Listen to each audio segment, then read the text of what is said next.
If you have an interest in horses and love learning more about horses, the horse industry, teaching, or even managing your own horse business, then you're in the right place. We would love you to join us on our mission, which is to improve the lives of horses around the world through the education of riders, handlers, and trainers. So get comfortable, listen in, and enjoy. Today's podcast has been brought to you by Online Horse College. If you'd like to look at a career in the horse industry and you're looking for government accredited qualifications within the horse industry, go to onlinehorsecollege.com. Today's guest is Jess Siles. Jess Siles is an equine assisted therapist. She's also got some other qualifications which I find quite interesting. She's got a Bachelor of Social Work, Certificate for in Disability, and she's a certified equine assisted therapist. Jess, how are you today anyway? I'm good. It's a bit warm here on the sunny coast, but really good. Thank you for having me. Oh, thank you for coming. Value your time. Hopefully we'll get some expertise from you, which will be really good. But my first question, usually I ask the first question for a quote, but just define the difference between an equine assisted therapist and equine facilitated learning or equine assisted learning. Yeah, that's a really great question. It's something I get asked a lot. So equine facilitated learning is a process of learning about the world, learning about yourself, facilitated through horses, whereas the main difference then when we look at equine assisted therapy or psychotherapy is that it's a therapeutic process. So the best way I can explain it is it's like going to see a counsellor or a psychologist in a room for counselling. We do the same things, but it's out in a paddock with horses. Perfect. So one is more learning and one is a deepening and a therapeutic process. All Does right. that make sense? Yes, it does. Yeah? It does. Yes, Awesome. Yes, for sure. Now, Can get a bit convoluted. I'm going on to the second question now, which is normally the first question, but favourite quote? Favourite quote? Yes. This quote by Vivian Green, and I think I came across it in I think it was my early teens, and it's just always stuck with me. So it's life isn't about waiting for the storm to pass. It's about learning to dance in the rain. Yes. And I think it's such a valuable quote, but when I think about horses, I think about them as such great, amazing teachers and that they live this every day. They live their emotions, they live their experiences, and they're so in the present moment. They're not waiting for the next moment. They're not waiting for, tomorrow or next year when I have this amount of money or when I'm here, things will be better. Yep. They're just constantly in the present, which is what I love about that quote because it just reminds me to be more like a horse, Yes. which is kind of my goal in life. That's why I love that quote. Yep, perfect. Now, the whole, because with equine assisted therapy, you've got to come in from both sides. So you've got to come in from a horse background, but all from that social work disability background. How did you put those together? Where did you get the idea or how, it's not necessarily how you started with horses, but how did you start with equine assisted therapy? Yeah, so I finished my social work degree and I've been working as a disability support worker for I think it was about 7 years. And then I moved into providing direct room-based counselling support to young people and families who've experienced trauma. So that might be abuse or a traumatic event in their life. Yep. And what I just started noticing that sometimes room-based therapy just wasn't working. And obviously I had this passion for horses and I knew how I felt around horses and I guess what they did for me and how they supported me. So I just started to try and think about how can I bring these things together because, a lot of young people don't want to come into a counselling room and sit in a room with no windows and aircon and fluorescent lights and talk about their feelings. Yes. But if we can get them outside, it's like a whole different ball game. And then if we can get them outside with an animal, specifically a horse, it's even a lot better. So I did some research and I took myself off to the Equine Psychotherapy Institute and I did the course through there and here I am now. So it really has just been through experience and finding that being a bit frustrated in some places with room-based therapy. What makes a good therapist and a good therapist that's going to go on then and help in the equine assisted therapy? That's such a good question.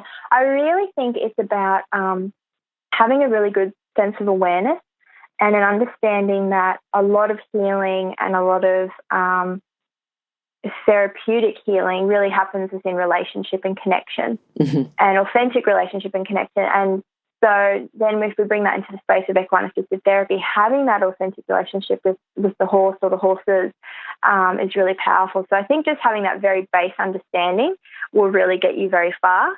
Obviously, also you need to have, to be able to do equine-assisted therapy, some background and some skills in either psychology or social work or counselling, those sorts of things. And then, some pretty basic horse knowledge around how to care for horses and all those sorts of things as well, making sure that you also have some safe horses as well. Because I guess you don't want to be putting little kids in a paddock with horses that, are really frightened of people or those sorts of things. Yeah, and also too, you've got to, I suppose that's where your equine background comes in, that you've got to know which horses to choose. Yeah. Yes. Yeah. What about people who've helped you along the way? Anyone that you'd particularly like to mention? I had, I still have a really amazing riding coach. I think you interviewed her a few weeks back, Kiri De Jong. Yes. And she was fantastic. I had a pretty serious riding accident and it knocked my confidence around and I really had to do a lot of, work in terms of recovering myself. And she was really integral, part of that healing for me physically and emotionally because it did take a toll on me. Yes. Quite traumatizing. Yeah. And a previous guest on Horse Chats as well. Yes. And she is a previous guest. Yeah. So she, I have to admit, she was really quite supportive and really an important part of my process in the last couple of years and in my journey. Yep. Especially with horses. I've learned a lot from her. So that's great. And I think she really specialises in helping people get back confidence. Yes, definitely, which is fantastic, yeah. What about horses? You got any particular horses, or tell us a little bit about the horses you've got now who help you in your role? So really, it's like they're a member of your staff, aren't they? Oh, definitely. So I always say that, I just facilitate the process and I will ask the right questions, but the horses really are the counsellors. So a particular horse, Misty, he's a beautiful little 14-2 little bay pony, very cute. But a very, very gentle, sweet-natured, very intuitive. And what I just love about being around him is I never really know what response I'm going to get when somebody comes with me into the paddock. He really responds differently to everyone. I mean, I did a session, I think it was a few weeks back, and he stood with somebody with his head on their chest. They're sitting in a chair. That's lovely. For 40 minutes. Yep. Didn't move. And I was like, oh, wow, that's really powerful. And then in other sessions, he's quite active, with different people. And I just love that he just knows. They just know what people need and they really respond to you in the moment, which is fantastic. And he's also been my greatest teacher. Has he? I have to admit. He's been really quite challenging for me in some respects. Yes. But he has also, the growth for myself and the connection that we have now is because he has challenged me and we have learnt from each other, which is what it's all about. Yep. And what about your proudest moments? Is that all the time with your clients? Is that one particular? Have you got any case studies you'd like to tell us about? Yeah. So I was supporting a family, providing family sessions. I think it was 3 young people and a mum. Yep. And they were quite challenging sessions. The youngest male child, he had several diagnoses. He was quite active, quite dysregulated, couldn't really be calm, and it was really impacting, the sessions, the horses. It was a little bit challenging. And I remember at the end of, I think it was like the 3rd session, I always get everybody to pick a card with sort of pictures or words at the end. And he picked this card that had a unicorn, and he said, Jess, I learned that I'm magic. And I was like, well, tell me about this magic. And he said, well, my magic is my calmness. And when I'm calm, the horse is very calm and everyone's calm and we can all get along. I was like, oh, wow. Yes. That's amazing. And that took a lot of work to get to that space. He was able to identify and come to a place where he could regulate his emotions and feel what that was like and be okay with it. It was just so powerful for this little person and so powerful for the family to hear that as well. Yes. That's probably one of my proudest moments and not proud for me, I guess proud of the process and the way in which the horses interacted with this family and we're able to, I guess, bring that new learning and growth for this family, and in particular that little boy. So pretty amazing. Yep. But you are right. I think I do always feel a sense of gratitude, and I feel very humbled when I'm in the presence. I mean, I ask people what's the best thing about working with horses, working in the horse industry, but it sounds like you've got it all worked out. Yeah. I think the best thing about working in the horse industry is the people and horse combination, and what you see happens in those sessions, and the growth and the connection that's present is really very humbling, and I'm very grateful, and I certainly don't take that for granted, because it is a very sacred space, I think, to sit with somebody who may be experiencing some really challenging emotions or challenging experiences in their life, and facilitate a process where they can explore that or learn some coping strategies with the horses. It really is beautiful. So, I'm very grateful I get to do this for a job. I'm just thinking, what was your biggest challenge, though, to get people out of the room, the air-conditioned room, sort of four walls environment? What was your biggest challenge? Was it the people that you were trying to talk into it, like supervisors, people organising the therapy, the people coming out? How did they all take it? Yeah. I think it is other professionals as well. I think our field is relatively new, developing, so really explaining that we don't just pat ponies, yes, which is great. But there is a process, there is a theory, there is knowledge that goes with this. So really trying to get that out there has been a bit of a challenge. And also, I think a lot of people think that equine assisted therapy is just riding horses as well. So trying to get that information out there, that most of the sessions we do are actually on the ground. They're not mounted sessions, which can be a bit of a challenge, I think, because most people, as soon as I think of horses, I think of riding. Yes. And some young people are very disappointed when I say, well, no, that's not all that we do. So I think that, like, changing that a little bit, that actually we can have a relationship with these creatures that doesn't always involve riding or those sorts of things. So I guess those two things have been the biggest challenges. Okay. And what do you think, and I don't want to get personal, I don't want to know about your clients, but the biggest fault that you see with them when they first come into the horses? You've said already that they think that they're going to do horse riding, but what do they think they're there to do? What can you help them with? Yeah, so I'm usually very honest, and the way we set up sessions is I always talk to specifically young people and adults. What would you like to get out of these sessions? There might be a particular event that they've experienced in their life that they need a little bit of support around. So it might be something traumatic, and they've experienced some sort of abuse. But I always, put it back on the young person or the participant that this is their process, so they really get to choose, which can be really tricky. That's usually where they go, oh, I don't know, actually. But that's when I trust in the horses, and they tell us too sometimes what we need to work on. So I guess the biggest fault is, that sense of not knowing what the process is, and thinking that it is just all about riding. They're probably the two things that I see a lot, and that we have to work a lot around. If you're an equestrian coach or a horse riding instructor, or even if you aspire to be one, have a look at the free video series for horse riding instructors on the Horse Chats website. Go there now, have a look, horsechats.com. Okay. Yep. All right. Now, Jess, what are you looking forward to in the future? Thinking about moving forward, and it is a new thing that you're doing, relatively new. Yeah. Where can you see it all going? I would love, so I still provide some room-based therapy. I think it's good to be doing both.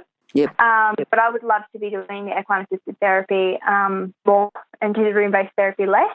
And also, more horses and like a better space in terms of own property, those sorts of things. Certainly, I would love to see that in the future. I would love to see other people doing this work with me. Running group sessions, all of those sorts of things. So that would be fantastic. And being able to get some sort of funding as well from the community or government in terms of running these programs would be really great as well. Cool. Getting it out there that it's not just an evolving field anymore, that we're Yes. we're here to stay. Yes, and there's proven results. It's not just a wishy-washy thing that's just, like fairyland. Yeah. Yeah. All right, now just if you could summarise your philosophy with, about equine-assisted therapy. Yeah, please. Yeah, and what people can, what it's for and, what sort of results you can get. So equine-assisted therapy really is, I say it can be for anything. So I guess the bulk of the referrals that, I see are for people who've experienced trauma, autism or ASD, ADHD, depression, anxiety, any sort of mental health concerns, all those sorts of things. So, and also it can be things like experiencing bullying at school or having a family breakdown, anything in life that somebody just wants to explore a little bit more and wants to access some support through. This is definitely a great modality. Mm-hmm. It's fantastic. It's very gentle. You don't have to talk to the human facilitator. You can just talk to the horse. That's fine, because what I love about it, it's very, it can evoke a lot of feelings, but it's very gentle in terms of we're out in a field, we're not in a room, just two people, but there's room to move around, all those sorts of things, which I think is really invaluable. And I think that we do live in a time where we don't get outdoors enough. Yep. And it really does make all the difference. Okay, good. So certainly, equine-assisted therapy is fantastic for all those sorts of things. And my philosophy is just around really trying to be more like a horse, just live in this present moment, be really aware, and just constantly try and learn from them, because they really are pretty amazing creatures. They've got it all kind of figured out. Yes, I can agree there. I think we've forgotten how to do a lot of that stuff. So I think we really need to go back to learning how to do that. Yep. And look, I've still got a lot to learn. I think we all have. Yeah. Yeah. I just think it's amazing that, we have this opportunity to learn from such beautiful animals and just be more like horses. Yep. I guess that's my philosophy. Especially, I spend a lot of time with young kids, as you can see, and I do talk a lot around, we need to be more like a horse. How can we do that? Yes. Yes. But that is my philosophy in life and in terms of equine-assisted therapy. Okay. All right. Now, Jess, how can people contact you? Yeah, definitely. So you can give me a call on 0405 812 940, or you can head to the website www.sunshinecoastequineassistedtherapy.com.au, and my email details are on there, so you can send me an email. Perfect. And those details will be on horsechats.com/Jess Siles, or just go to horsechats.com, search for Jess, Jess, or search for Siles, Siles, and you'll find those details at the bottom of Jess's page. So, Jess, thank you again for your time. Thank you for your insights into equine-assisted therapy, and we'd love to get you back some more to just talk to us a little bit more in more depth of some of the areas that we've chatted about. Be great. Yes, certainly. I'd love to do that. Thank you so much for having me. That's okay. Thanks for coming on. We'll talk to you soon. Awesome. Thank you. Now, if you're still there, you probably know that I'm absolutely passionate about education within the horse industry. That's why I host this podcast. My other venture is Online Horse College. Have a look now at onlinehorsecollege.com, and I'll see you over there. Remember that our comments and instructions are general in nature and do not take into consideration your individual horses or your individual ability and circumstances. If you enjoyed this podcast, then please leave your comment below.